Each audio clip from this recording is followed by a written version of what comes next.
Hi, thanks so much for tuning in. You're watching BQ Prime. A deal of significance announced in the cement industry in India just a short while back. Adani Group owned Ambuja Cement announced that it is picking up just under 57% stake in Gujarat-based Sanghi Industries, and that is being done at an enterprise value of 5,000 crore rupees. There will also be an open offer to the minority shareholders of the company. Now, this is going to be funded through internal accruals, but there are a few other points that need to be paid attention to. And to get some of those details, we're joined by Karan Adani, Director of Ambuja Cement. Mr. Adani, thank you so much for taking the time. Thank you. Good morning, sir.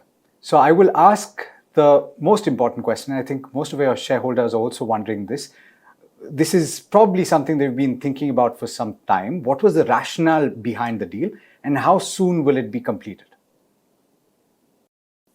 Sure. So as you know, that Sanghi Cement runs an integrated unit in Sanghipuram in Kutch.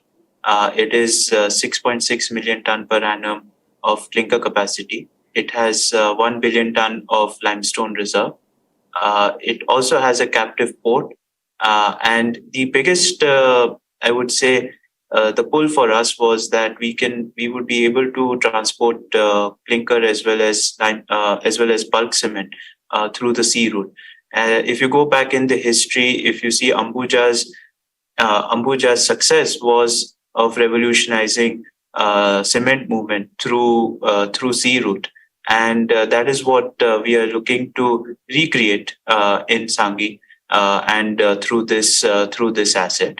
Obviously, we do see a lot of opportunities over here in terms of cost optimization, in terms of expansion, and the biggest USP for us is that we believe that this can be the lowest cost clinker production unit in the country, not just for Ambuja but for the cement industry. And using the sea route, our aim is that we will supply cement directly to our customers in the region of Saurashtra, in the region of South Gujarat, Mumbai, Kerala, and as well as Karnataka. And the opportunity for us is that we believe that we can supply this cement at the lowest cost to our customers. Speaking about the deal itself, now looking at the shareholding pattern, as I understand it, around 73% is the promoter group holding, the existing promoter group holding. You're acquiring close to 57% stake. I'm trying to understand how is the valuation arrived at, the enterprise value of 5,000 crore, and is there at all any conversation or understanding that you will acquire the residual promoter stake at any point, and if so, when? So right now, what we have available is 57%, and which we are acquiring. We would be doing open offer, and post open offer, we would see if the existing shares of the current promoters are available or not. But as of right now, we are focusing on acquiring 57% and finishing the open offer. If you see from the valuation perspective, we are acquiring this asset at $66 per ton, and when you look at from any greenfield projects or brownfield projects which are being done in India, they are roughly at $70 to $80 per ton. So we do believe that this is a very attractive deal for us, as well as where we are able to expand our capacity, increase our market share in a very quick succession. Understood. It slipped my mind. My first question was in two parts. I did ask by when you expect to complete the acquisition. Do you have clarity on that? So we have a CCI approval to be taken, which we believe will take anything between 60 to 90 days. Post CCI approval, we would be closing this transaction. So in the way we look at it, it will be anything between 3 to 4 months. Okay.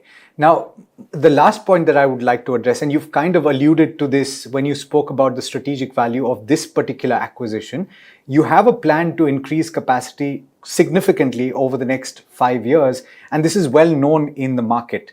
Now, how does this stand in the context of that? Because I believe in your address also you pointed out that you will reach around 100 million ton per annum by 2025. So that's closing the gap very significantly. And I'm also quite keen on understanding what is the kind of investment you will make in that captive port and how will it synergize? Will it work on the production of only Sanghi, or will it also tie into the rest of the capacity that you have in and around that region? So the way, as you rightly said, we are already implementing 101 million metric ton. So these are already projects which are approved, which with the capex approved by the board, and where we already have all the environment clearance, land, resources available, and this is an implementation stage. And we expect that by 2025, all of these capacities will be coming online. We are working on the next stage, that is phase 2, which is taking us from 101 to 140, which we will be announcing in matter of another 12 months time. And where we are already working on getting those approvals in place, and mainly the environment clearance in place. In terms of the port, this will be predominantly for Sanghi Cement and for the Sanghipuram unit. We would be looking at, as we expand this capacity to 15 million ton, we would be looking to deepening this port. We would be looking to expand the number of jetties over there. And the idea is we would be using the strength of Adani ports over here from an engineering point of view, from a dredging point of view. And currently the draft over there is 4.5 meters.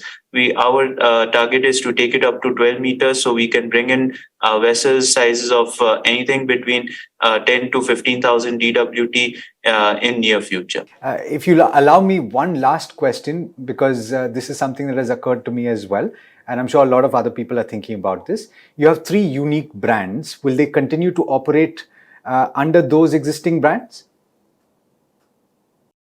So, as you rightly said, these are 3 unique brands.